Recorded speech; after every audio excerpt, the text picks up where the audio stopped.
Finances are always a hot topic in every marriage. Who controls the finances? Who pays for what? Having joint or separate accounts and many other money issues can be a source of stress and conflicts. In today's episode of the Marriage Classroom, we talk about how to handle finances in marriage. Good evening. And good evening, viewers. Welcome again to the Marriage Classroom. We believe that this one here has been a place of learning for all of us, both of those of us who are in class here and those who are in class out there at your homes watching through the television or maybe through YouTube. We believe that it has been a blessing and it will continue to be a blessing to all of us. Today's lesson, we look at third parties. We look at third parties in marriage. Yes, we are looking at the issue of the in-laws and third parties. And the first thing for us to be able to understand is to understand what is it, when we are talking about third parties in a marriage, who are we talking about? And this one here is a person or group of persons besides the couple who are involved in a situation that affects the couple, but they are not part of the marriage covenant. When you get into a marriage covenant, whether it was in church or legal or before the elders, what we call the cultural customary marriage, I am sure that there was some agreement, and that agreement is generally between two persons. Any other person that affects or is involved with that couple is a third party. And therefore, maybe the first question that we want to look at is, whom would we consider to be third parties in a marriage? In-laws. Yes? In-laws, of course. Yeah, in-laws, where by in-laws we mean all of them, yeah? Yes. The parents-in-law, the sisters-in-law, the brothers-in-law, everybody else. Yes, Alan? Pastors. Pastors. Yeah, pastors. Pastors, you are in a fellowship, you are in a church. The pastor is a third party. Yes, Pastor George? Neighbors. Neighbors are third parties. Even friends. Friends are third parties. The family doctor. The family doctor is a third party to that marriage. We are not through yet. Yes, Sammy? Even children. Even children. In fact, I was looking for that. Even children. They are our children, but they are third parties. They were not part of the covenant.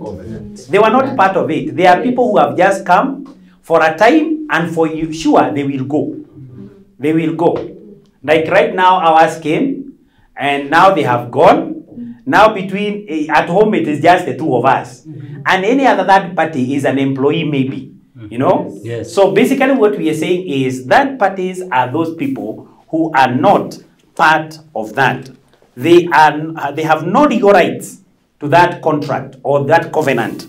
But they could be they could have benefits. They could benefit from the marriage, isn't it? Yes. They like, for example, when we talk about in-laws, if, for example, you have your sister-in-law or your brother-in-law, he could be coming to stay with you when he's in college, for example, instead of hiring a house, isn't it? See, that one is a benefit. You could even be the one who is paying his school fees. And that means, therefore, that there are different benefits. We did not mention siblings. We mentioned children. Siblings. We did. Yes. Your brothers and your sisters. They are third parties. And that is why the Bible says very clearly that therefore in Genesis chapter 2 in verse 24, maybe somebody could read for us. It's a very common verse, but somebody could read for us that. Genesis chapter 2 verse 24. That is why a man leaves his father and mother and is united with his wife, and they become one. That is one version. Any other version? My version, New King James Version. Yeah. Therefore, a man shall leave his father and mother and be joined to his wife, and they shall become one flesh. Exactly. Yes. What we are saying here is that I like the New King James Version or the King James Version, because it uses a mandatory word. And therefore, a man shall. Shall is mandatory. Yes. It's not like will. It is shall. Shall must happen. A man shall leave his father and mother, be joined to his wife, and they shall become one flesh. And many times we say the living here, the bit of the living, there is the living, the cleaving, and becoming one, But the living bit may not necessarily be geographical. We have situations in Africa and in our homes whereby this is the piece of land, this board is the piece of land. Your father has built here, and then when he knows that you have become of age, he tells you to come and build at the next corner, or maybe somewhere within that shamba nakwambia hii ni yako, and then that is where you build.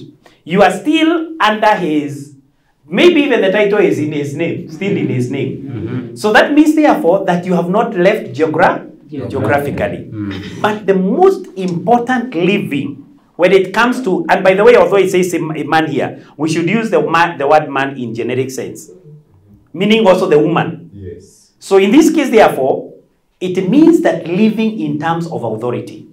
You are no longer under the authority of your father. And that is why many people who don't understand that your father is a third party, your mother is a third party, or the house help is a third party, your children are third parties. Many people who do not understand that, they end up ruining their own marriages.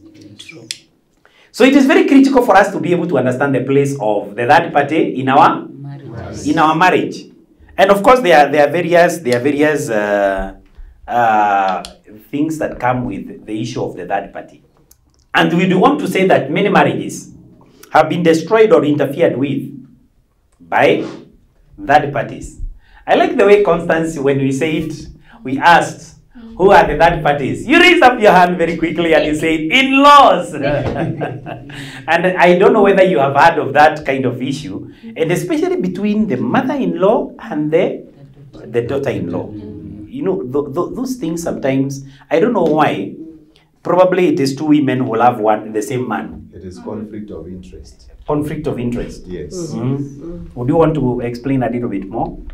Yes, because when we talk about conflict of interest between the mother-in-law and the daughter-in-law,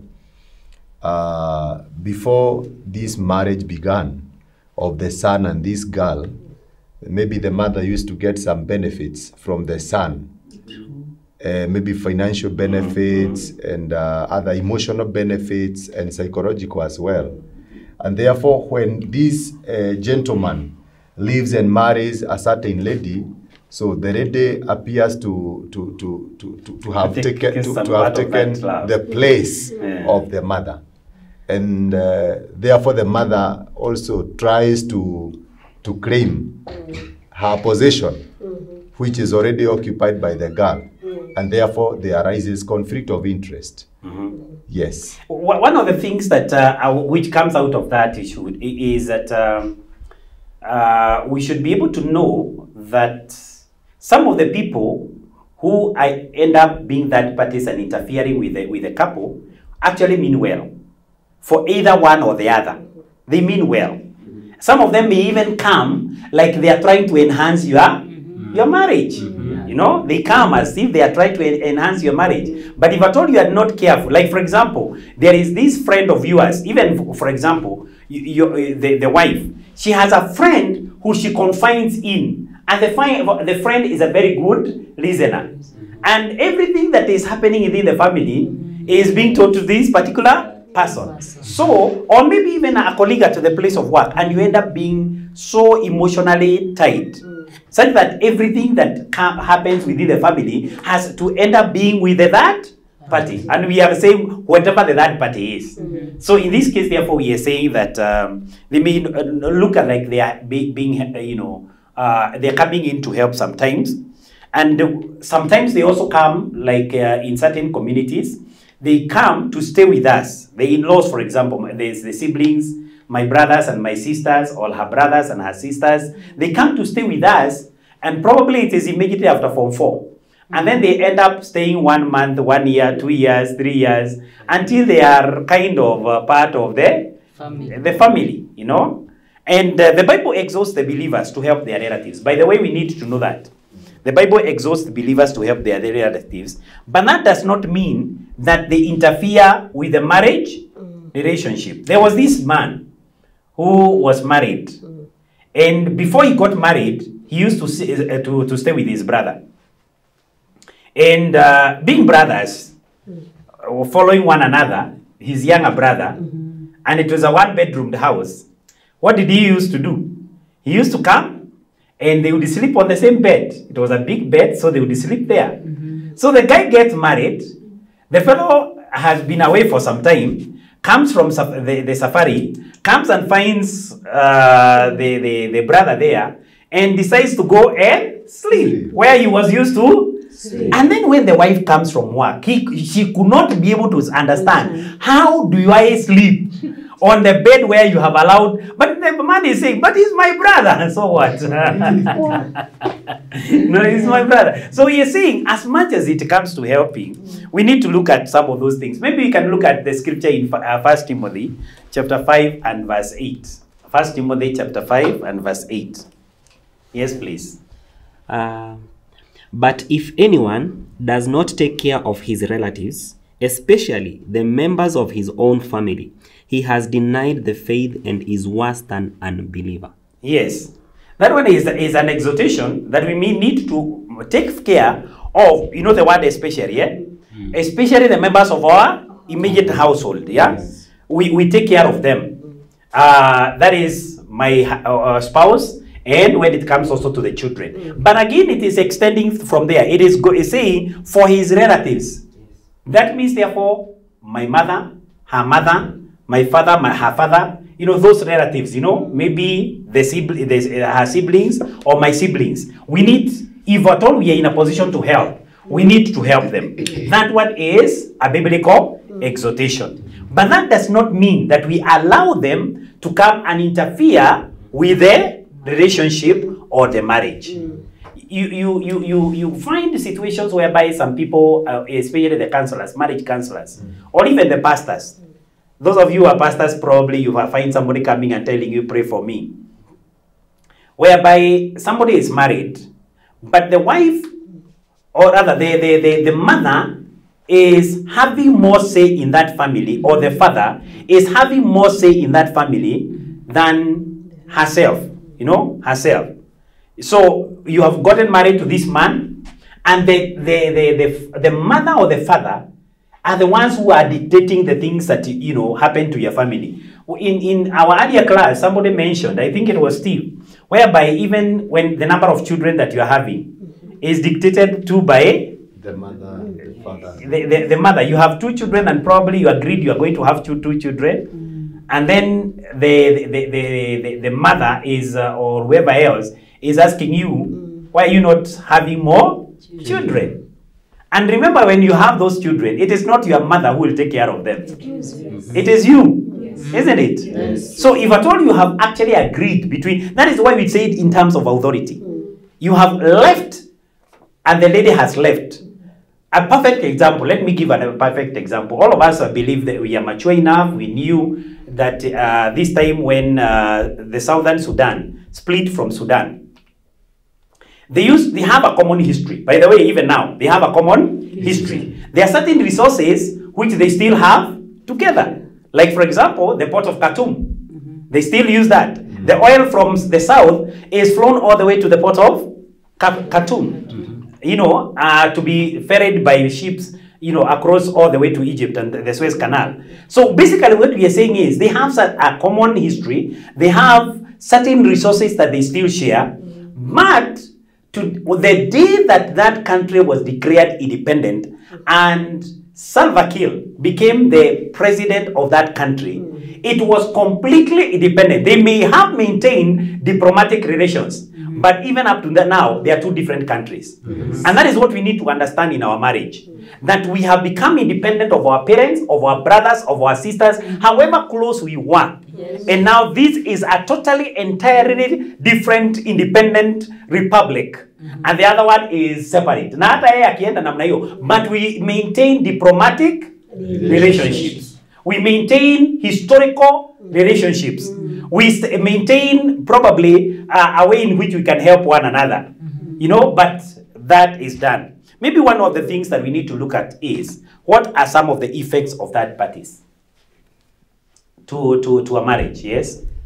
I think in some clans or some tribes, one of the effects you find out, like they say, when you marry a lady, you have to pay first the whole, or the dowry, or part of the dowry, for the sake of the way you have read in the Bible that we must emphasize on the authority coming from, you know, she's no longer under the authority of the father or the mother, but she's under the authority of the husband. But you know, you see some people, some tribes say, Akwamba, for you a lady to be under the authority of a man, the man has to pay the dowry for the authority to hammer from them to under the man, you see. And so you find out most of the times, even in the critical decisions of the marriage or the family, the lady is going to consult the parents, or, you know, the father or the mother of the wife, yeah, because na hiyo unaona kwamba inaleta shida sana. It is bringing a lot of conflict, because like a man, you find out ya kwamba wengine wamesha make decision on your behalf. If kama maybe ni kazi wametafutia your wife, wamemtafutia kazi mbali Mombasa, and you're here in Nakuru, maybe you're in Kisumu, and you have not been consulted. Unaambia kwamba we made our mind, my parents decided this and this and this, and I'm going to follow that. You see? So one of the things that I hear from what you said is issues of conflict, isn't it? Yes. It can bring conflict. Pastor George? Yes. Yes. I also think that we have an issue of conflict in attention. When it comes to that party, maybe let me talk about maybe the husband. The husband is unable to balance, whom do I attend to first? Because there comes the mother and my wife is here. So who am I supposed to listen first?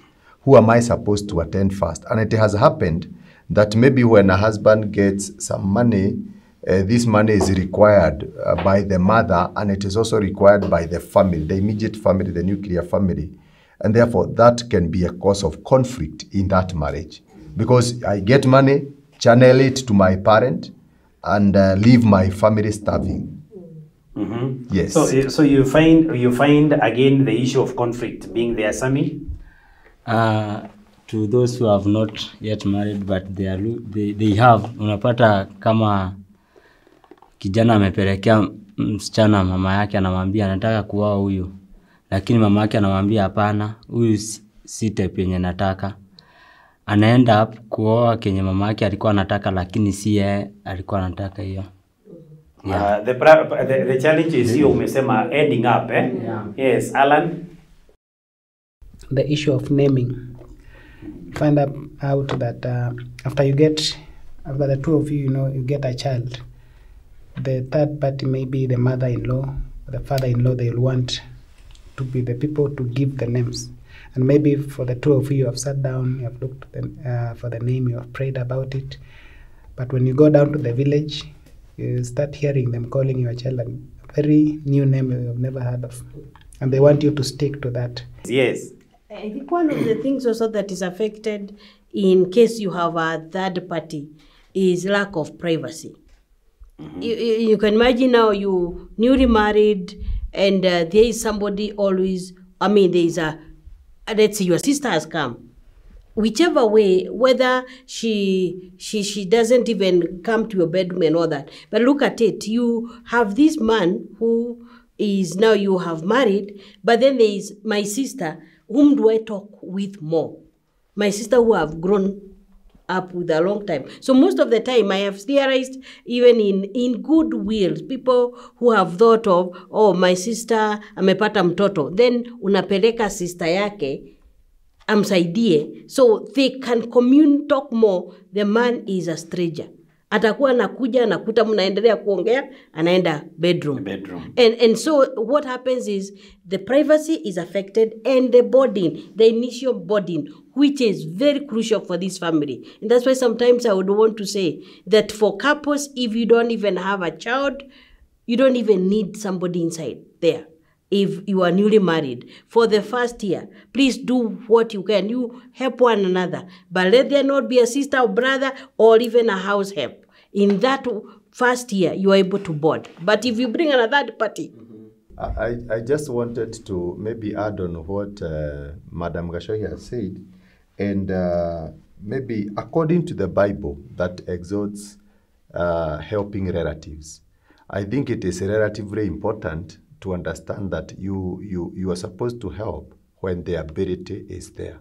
And that means you don't, I cannot be living in a single room, that single room, imewekwa zile nini, pazia, and then you expect me to bring my grown up brother in the same house. And you have a wife. And I have a wife.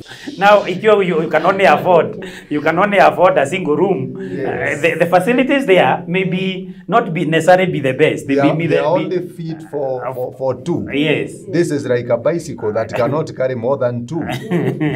But when I have the ability, I will help them. Or if I have maybe some finances, I can rent another small room far away for him, if I'm helping him, maybe he is schooling or such kind of a thing.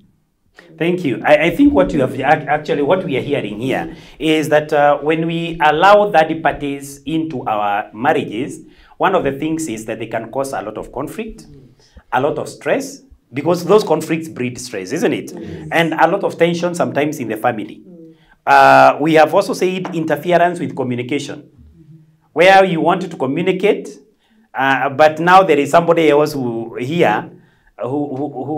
you don't want to know what you are agreeing upon, and yet now the person is there and is not going anywhere. And so is reasoning more than the person that you want to address. Whom you want to and address. The problem is they listen, and they are like emissaries. Right. No, they are or to take the other relatives. They are somehow they don't even know what is yours. So ati wanapanga kununua gari, unasikia, and that time unaitwa sasa, unanunua gari, unaambiwa ya kwamba ndugu yako unajua hajaenda shule na unataka kununua gari. And others will also prove to be better than the married person. If my wife brings her sister, who is a better cook, and she may, if she okay, because some people are just evil, she may decide to be dressing the way my wife doesn't dress. So she'll be wearing some tight short skirts, only to prove that you made a wrong choice. I am the one who is supposed to be the wife. So anyway, we have talked about lack of privacy. It also interferes with the formation of the family bond. You even want to be there with your children, even when the children have come. The children, they themselves are third parties, but they are closer third parties than even the siblings, isn't it? And it may interfere with that, or even between the two of you. Sometimes it can cause low self-esteem for the partner who feels that I'm a stranger, I've been left out. And therefore, it makes that person feel a stranger to that relationship, and it can end up breaking the relationship. It will also interfere with establishment of family values. Like, for example, here is a situation whereby you want to be praying every evening, reading the Bible, for example, and praying together. But as you, when you're trying to do so, somebody else is coming here and switching on the TV. Even when you say, let us switch off the TV and let us pray, and a reduce volume. Because hataki hiyo kipindi, hiyo soap opera, impite. So it interferes with the establishment of family values and traditions. And of course, sometimes it can undermine, I think somebody mentioned here, it can undermine the authority of the man. Because like what you're saying, Pastor, what you're saying is, here is a situation whereby the lady is getting instructions from her siblings or her parents. So it can actually, or even the other way around, it can interfere with the authority of the man. And especially, and also even the woman, because let's say I have the relatives of my husband. Somehow, do you know, sometimes they defy the authority of the wife. These are the ones that would eat and leave the cup wherever they are, and you can't tell them, pick it. If they decide to go and sleep, instead of helping you, you cook, and they'll come to it and just go. You know, and kwa ndugu yetu, and it's like, who are you to tell me? And so sometimes that has brought where you know, even for your children, you tell them you're not going to sleep, you're going to do this. But this other one comes and it's like, you can't command me around. So it undermines her authority in her own home. In her own home. So as much as it is practically possible, what we'd want to say is that keep the third parties from interfering in your marriage, unless you have both agreed to consult them. If you're going to consult any member of your family, let it be after mutual agreement. And in conclusion, we'd want to say something that I was told by a friend of mine. And he told me this. And that is something that we have practiced over the years. If there is something good to be done to a member of your side of the family, like say, for example, if there is something good to be done, like giving out money to my mother, or giving out some gifts to my relatives, let my wife be the one to do it. The good things to be done. Let my wife be the one to do it. The other way around also. If there are some good things that we have to do to her siblings, let me be the one. If it is sending money, even if they have talked to their sister, the sister tells me, and the one who sends the money, unajua, it will appear on the M-Pesa, that's why so send you money. Number one, you'll have communicated, she communicated to you. Yes. Number two, you will also have enhanced the authority of the man in that family. So if at all there is anything good to be done, let it be by the person from the opposite side of the family. Yes. I believe that one I have explained. Yes. But sometimes there are things to be reprimanded. There are things also to be stopped. Let this one here be done by the person who comes from that side of the family. Like, for example, what she gave. A relative comes and stays with us, but it's leaving utensils after he or she has eaten, and anaacha hapo, hakuna collect and taking to the kitchen. And maybe even our children and everybody takes their own things to the kitchen. So, or even helping in the work there. The person to tell him or her is not her, it is me. If she's from, the person is from my side of the family, I am the one to say, this is not right. If there is something good to be done, it is her. We have practiced that, and I'm telling you, it builds the relationship. They come and recognize, oh, this person is a very significant person here. We cannot overturn her or his authority. And lastly, if at all, it is parents-in-law. Parents-in-law should never usurp the authority of the couple in that family. You are a totally different entity, and I don't want to belabor that. And therefore, thank you, our viewers. Once again, you can continue on the discussion. You can have the discussion continuing on the social media platforms, even as you continue to move together with us in the marriage classroom. Thank you so much for your good participation, class, and God bless you. 1 Timothy 6 verse 9 to 10. But those who desire to be rich fall into temptation and a snare, and into many foolish and harmful lusts, which drown men in destruction and perdition. For the love of money is the root of all kinds of evil, for which some have strayed from the faith in their greediness, and pierced themselves, through which many sorrows. In today's discussion during the break, in our class, we learned so much about the third parties. But I think our discussions in the class more like majored on the issues of the in-laws, the sisters, the brothers, and the parents-in-law. But I think we didn't talk so much, we didn't talk about other third parties which you had mentioned, like friends, and then we had pastors, we had children, we also had neighbors. We had neighbors, And we also even have a doctor. Yes, so, and even colleagues, work colleagues. And so maybe we can look at in the areas in which they can interfere. They may not be as close as the relatives. You know, this is like ile tunasema kikulacho kiguoni mwako, na ni kama sasa kwa sababu hao wengi they are more like we can't, but our friends, we know of families that have been affected by. Yes, so maybe thank you. Maybe I would start by pastors being one of them. It would be wrong, and it doesn't work well with a marriage when I, as a pastor, decide to call a member at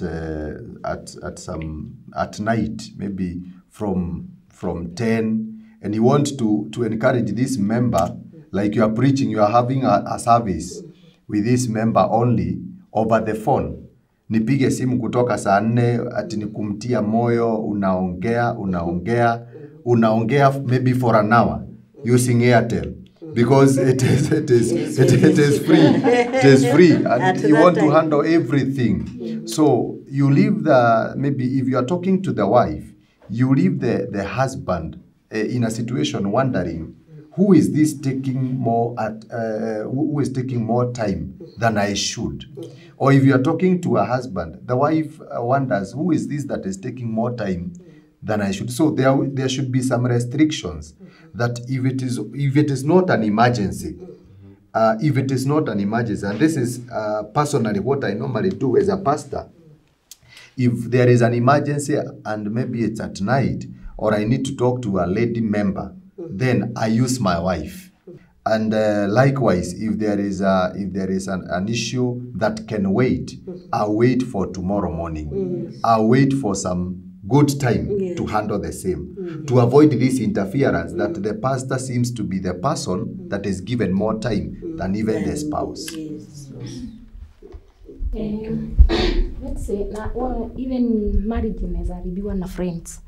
Unaweza kuwa uko na rafiki si mzuri, especially sisi ambayo tumeolewa ama tumeoa, kuleta marafiki sana kwa nyumba ama kuenda kwa marafiki zako, kwa sababu unaenda unampea story na alafu unapata anaweza kuja kwako kwa nyumba apate umenunuliwa oven na yeye ana. So ataenda kwake kwa nyumba yake, aende aambie mzee wake, aende amupressurize, amwambie anataka oven, na kile anataka kumwambia alipata wapi, lakini deep inside her anajua iko mahali fulani. So hiyo inaanza tena inaharibu mambo. So ni mzuri if you have friends, kuwa na line, tupatane coffee, tuongee mambo yetu iishe, na tuongee mambo yenye inaingiana na family. If it's about my husband, na ni yeye nilipatana na yeye, na tukaagiriana tukasema ni sisi, na tukaamua tutaishi kwa nyumba moja mimi na yeye, na tulale kitanda moja, kwa nini nitoe siri nipeleke pande ile nyingine? Na huyu hakukua, hata kama mambo ni mabaya aje, heri uende kwa authority.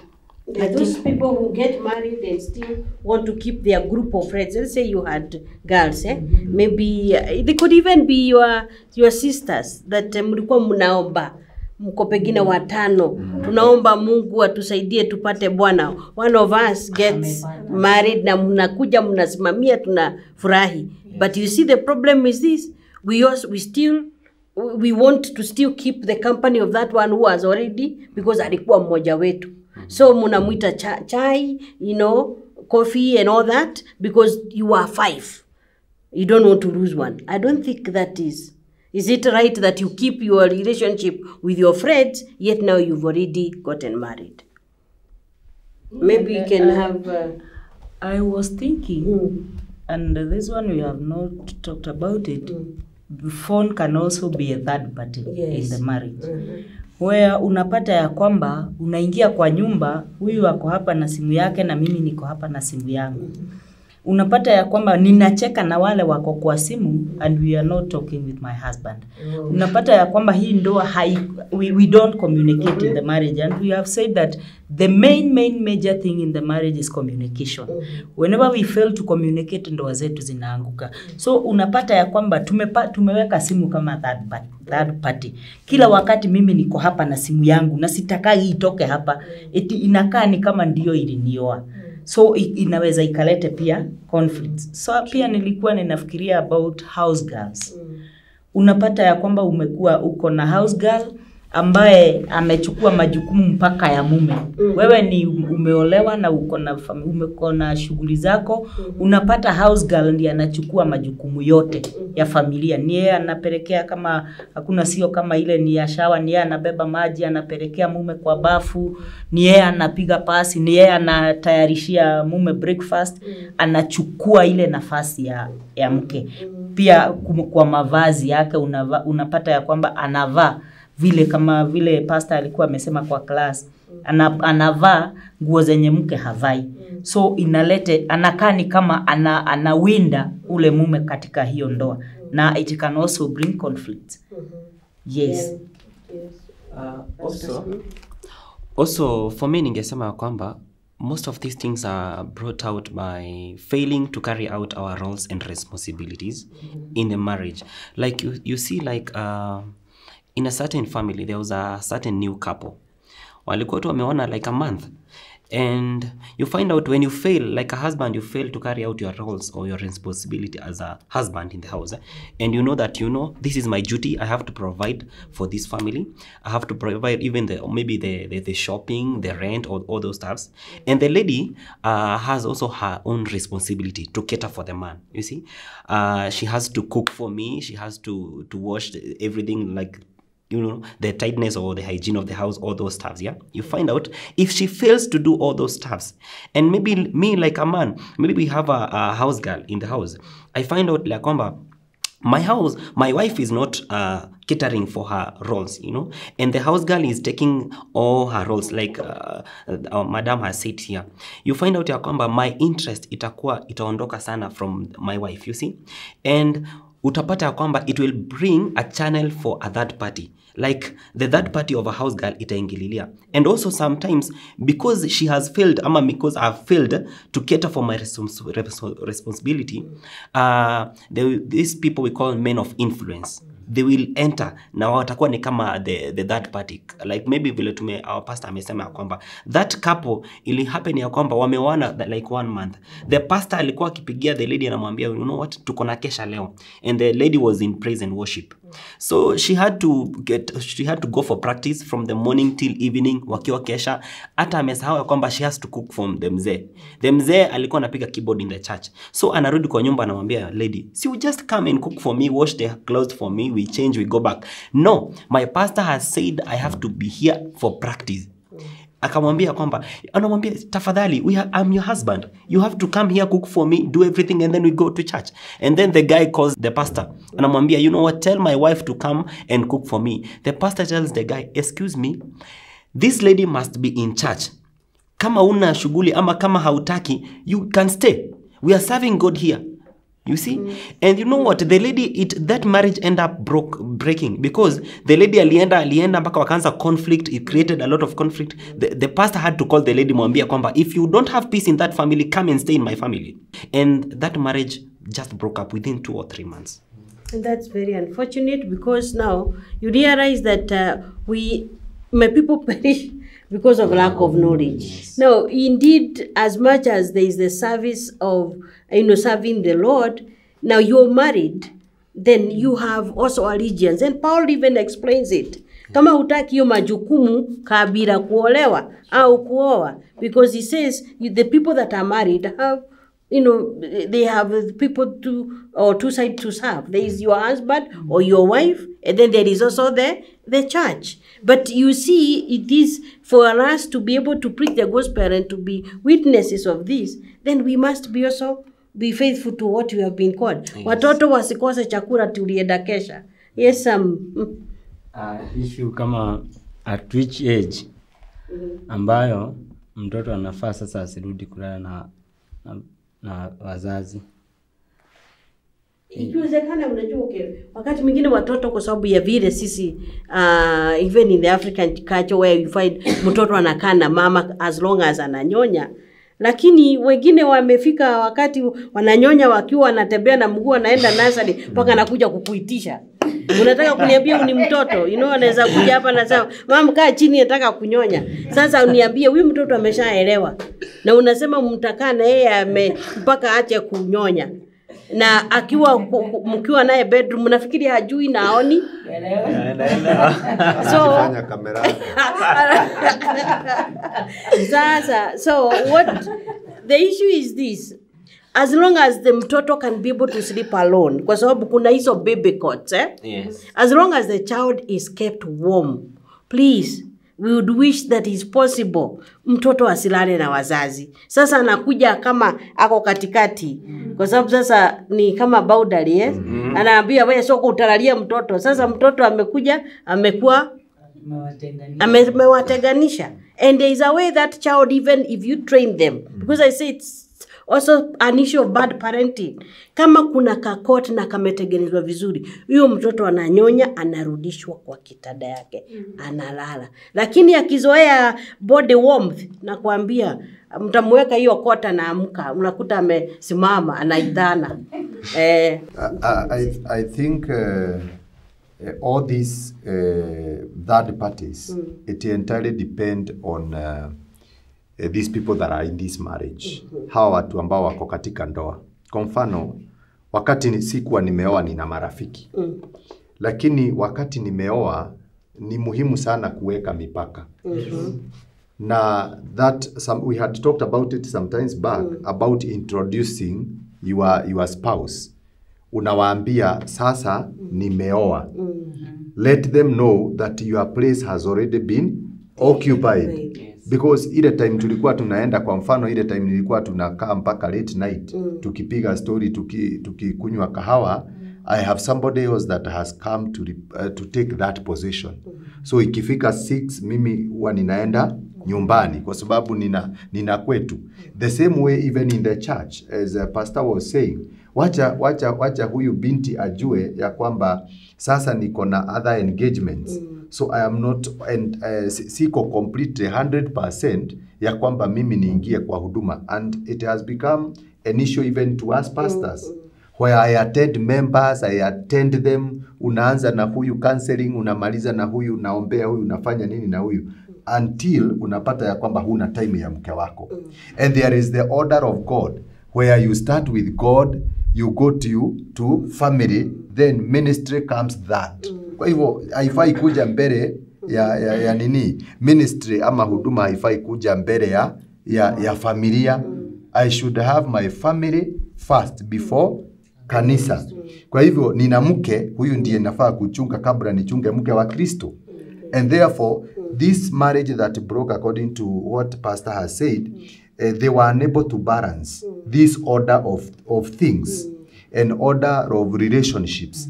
Ya kwamba I will relate with God, I also relate with my family, then kazi ya uimbaji na huduma na nini itakuja number 3. So if I bring it before my family, then I am ruining my family. And if my family is not stable, and that is what is written in the book of Timothy, ya kwamba na huyu shemasi ama mwangalizi wa kanisa, awe ni mtu ambaye anajua kuchunga mke na watoto. The family, I am able to attend my family before niende niimbe. I should first deal with my family first and ensure that it is stable. Thank you. I think because of time, I want to say that there is something that we know right now. As we say, the discussion can continue. You realize that there are some things that need to be addressed and put in place. Yes. With the issue of, I know we now in church and all that, and it's good we are Christians, but also it's good to know where that authority stops. Even of the pastor. I know we talk about the authority, and what happens is that the authority is even interfering in the marriage. Even sometimes worse than your in-laws. You find even a pastor will tell you, sasa mpate mtoto mwingine. Au nimekufugua sahi mpate mtoto mwingine. Whatever. Anawambia, okay, unless tumemwambia tuombe, we need another child. Si yeye akuje kutuambia it is time to get another child. That is interference. Again, even when it comes to even the Bible also advocated for people taking a leave. Once they get married, a whole year, you do not, even if it was you are going for war, 1 year you not go for war. So I believe this pastor should have allowed this couple have married, even though there is the keyboard and the other one is the singer. Please get somebody else now. Yes, for let them, these people be able to board. The last one, maybe we'll see how your question. I don't know if you can do it in another class, but it's all right. It's a matter of the church. Unapata mzee anafanya kazi from Monday to Saturday. So time yenye anafaa kuwa na familia ni Sunday. Then that Sunday bibi anaenda church. Anakaa the whole day kutoka 6 hadi saa 2 ama saa 1. Unapata mzee ana company Sunday ama ya familia time. So yeah. I think I can answer that one. Yes, sir. It is clear in the Bible says that be sober and keep watch. Yes. Soberness tells you that if your husband has been away for a whole week, you cannot then go on Sunday from 6 to the other 6. You can balance issues because maybe we don't have a service for the whole day. Maybe this is first service, second service, third service, fourth service. Then you can decide that I am going to go to this service that is from, I will stay with my husband from morning up to 9:30. Then I go to church from 10 up to 12. Then after that, I'll go back home and attend this husband. Because he is also important. Because this is your husband. This is your husband. And you don't have time over the week. So in everything, the Bible talks about being sober and keeping watch. The Bible as well talks about Israel, and it says that my people are zealous. They have the zeal, but they have no knowledge. Yes. So zeal minus knowledge is the one that will bring that marriage down. It will make it come to an end. Because you may have the zeal, but do you have the knowledge? The knowledge is to know how to apply. For example, if I have members that want to see me from Monday to the other Monday, then I should set a day. I should set a day that you can only see me on Wednesday, or I'll be available on Wednesday. If you have any issue, come on Wednesday. So that I can have my family on Monday, Tuesday. I can go for fellowship on Thursday. You balance issues and balance time, and there will be no conflict.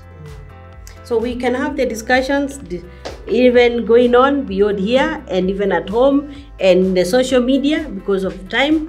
Thank you so much. I realize there's a lot that we can discuss, and the third parties are as many as you'd want. If you have heard, kuna wengine wako ndani ya simu. Thank you. Stay tuned for the next lesson to learn about third parties and their effect in marriage. To get the notes of today's lesson, visit www.mbcimedia.com/TMC. Catch the repeat of the Marriage Classroom every Tuesday at 10 p.m.